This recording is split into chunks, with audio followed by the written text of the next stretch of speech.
What's up, guys? Mike Hastro Raphael here, reporting from my own freaking house. That's right. Welcome to my home. And I got my roommate here, Stainville.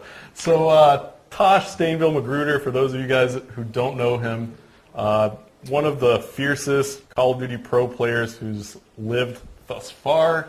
Tosh, what do you think about having all these people in our house right now? It's crazy. It's like, I'm actually happy because we're not going to be playing Call of Duty in March, so it's like an event going on at our house, and we kind of need an event. I needed some nerdiness going on, and I love it. Yeah. It's perfect. Yeah, parties all night. That's what it feels like. Yeah, we're about to game really hard starting at 11 p.m. Eastern. I don't know, what's been the funniest moment that's happened so far at this house? I don't think there's a moment that you can't laugh at. Yeah, everything from playing Connect Adventures to even talking to Censor. He's a comedian himself. Yeah, we definitely have some personalities in this house this weekend, so I know you guys are dying to watch some gameplay and hear us just goof off all weekend long. We're having a great time. Got to give a shout out really quick, because we haven't done it in a little while, to GunnarOptiks, who's just been amazing to get this event together. Guys, just please give them some support. Let them know you're enjoying the stream all weekend long. Once the gameplay starts, I think a lot more people are going to be tuning in. We have OpTic Gaming, who really helped out, decked out our LAN setup right here. You can't really see it too well because we're in front of it, but the LAN setup that we have is amazing. Gamma Labs PTF, energy drink alternative, great stuff. We're going to be drinking that all weekend long. Going to have a big barbecue on Sunday with their help. Go check out Gamma Labs at gammagamers.com. Those are kind of my sponsor plugs right now, but Tosh, let's go ahead and jump into some MW3 questions. All right. You're kind of taking a little break from the game, but what have you thought so far about MW3, and how's that going so far?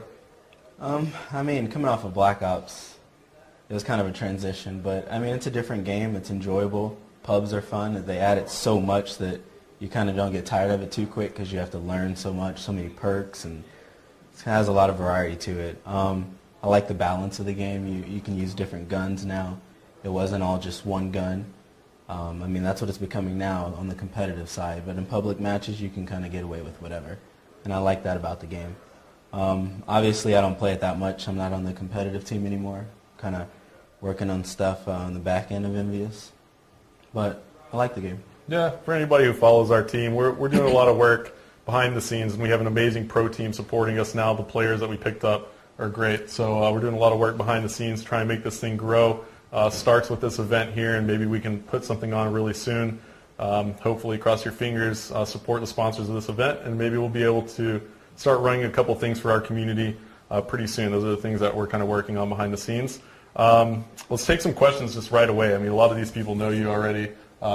Anybody have questions for Stainville? We want to get the gameplay started as fast as possible, too. So, you guys go ahead and ask away. Anything pertaining to Modern Warfare 3, the maps, Liberation and Piazza that we're going to be landing this weekend in an exhibition, as well as anything about Tosh's pro gaming career that you guys want to know.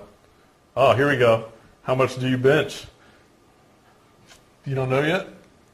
I don't know yet. That's not even a gaming question. I'm just going to ask it, though. 200 is my max. You've been hitting the gym, man. That's my max right now. Okay. They'll get there. All right. That's straight away. Let's see here. What's your favorite gun? It's a pretty easy one.